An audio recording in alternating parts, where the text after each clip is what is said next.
Hello, നമസ്കാരം. നമ്മുടെ നാട്ടിൽ ഉപ്പിൽ അയഡിൻ ചേർക്കാതെ വിൽക്കുന്നത് നിയമപ്രകാരം കുറ്റകരമാണ്. എന്താണ് സർക്കാർ ഇത്തരത്തിൽ ഒരു നിർദ്ദേശം വയ്ക്കാനുള്ള കാരണമെന്നുള്ള അതിൻ്റെ ഒരു ചർച്ചയാണ് ഈ വീഡിയോയ്ക്ക് പിന്നിലുള്ള നിദാനം. നാട്ടിൽ ഈ തൊണ്ടമുഴ വ്യാപകമാവുന്നു, തൈറോയിഡ് ൻ്റെ പ്രവർത്തനം മന്ദിക്കുന്നു.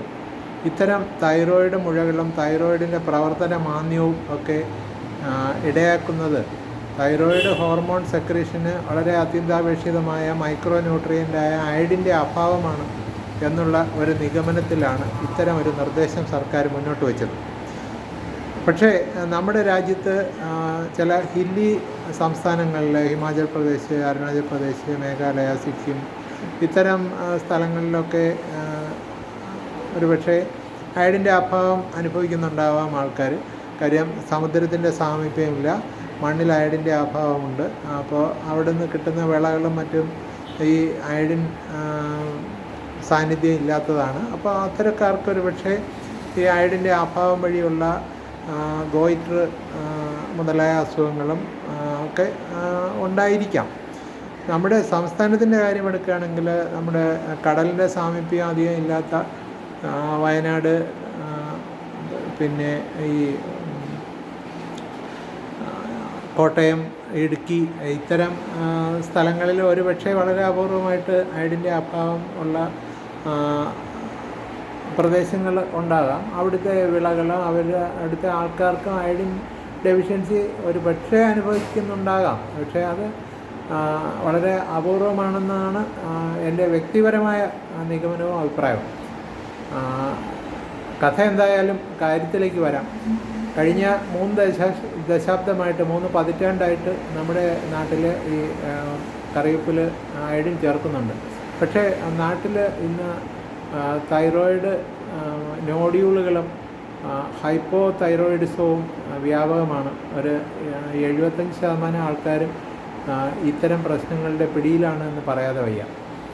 അപ്പോൾ വ്യാപകമായിട്ട് അയഡിൻ എല്ലാവരും കഴിച്ചിട്ടും എന്തുകൊണ്ട് ഇത് വരുന്നു എന്നുള്ളത് വിലയിരുത്താൻ പറ്റിയ ഒരു കാലമാണ്. അതിന് കാലം കഴിഞ്ഞു എന്ന് വേണം പറയാൻ.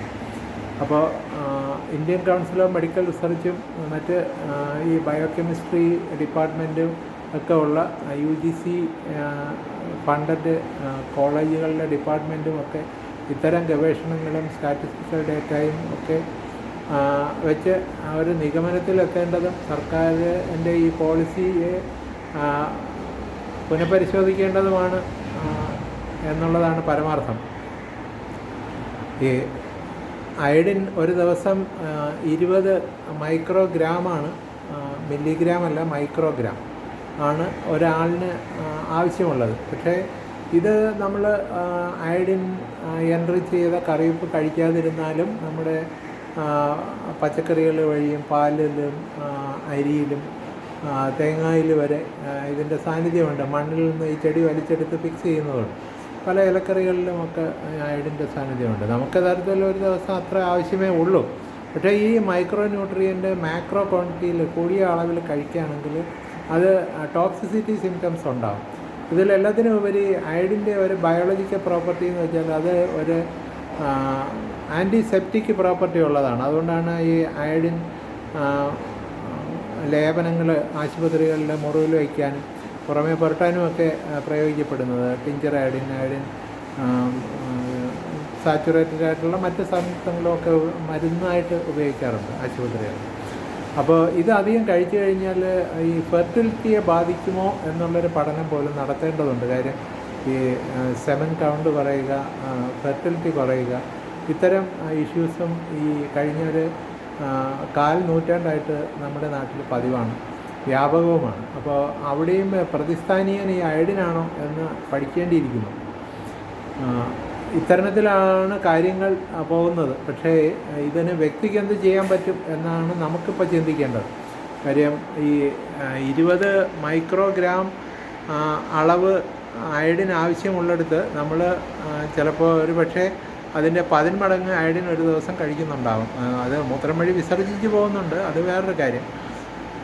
പക്ഷേ ഈ അയഡിൻ, ബ്രോമിൻ, സ്റ്റാറ്റിൻ ക്ലോറിൻ ഇത്തരം മൂലകങ്ങൾ ആവർത്തന പട്ടികയിൽ ഒരേ ഗ്രൂപ്പിൽ ഉൾപ്പെടുത്തിയവയാണ്. ഇവയുടെ ഒരു പൊതു സ്വഭാവം എന്ന് വെച്ചാൽ വോളറ്റൈൽ പ്രോപ്പർട്ടി ഉള്ളതാണ്. അപ്പോൾ ചൂടുവെള്ളത്തിൽ ഉപ്പ് കലക്കിയിട്ട് തുറന്ന് വെച്ചിരുന്നാൽ ഇതൊരു പരിധി വരെ വേപ്പറൈസ് ചെയ്ത് പോവും. അപ്പോൾ അതുകൊണ്ട് ഇത്തരത്തിലൊരു കാര്യം അവലംബിക്കാവുന്നതേ ഉള്ളൂ. അപ്പോൾ ഇത് നമുക്കെല്ലാവർക്കും പരീക്ഷിക്കാം, അനുവർത്തിക്കാം. മറ്റു കാര്യങ്ങൾ നമ്മുടെ ജനപ്രതിനിധികളും പ്രാദേശികമായിട്ട് ഈ മുഖ്യധാരാ ചികിത്സ അനുവർത്തിക്കുന്ന വൈദ്യവൃന്ദവും ഒക്കെ ഒരു ഫീഡ്ബാക്ക് ക്വറിയായിട്ട് സർക്കാരിന് കൊടുക്കുന്നിടത്തോളം നമുക്ക് ഇത്തരം ചില ഉപാധികളായിട്ട് ഇവിടെ ജീവിച്ചു പോവുകയേ നിർവാഹമുള്ളൂ എന്നതാണ് മറ്റൊരു പരമാർത്ഥം. ഏവരും ശ്രദ്ധിക്കുമല്ലോ ഇക്കാര്യം.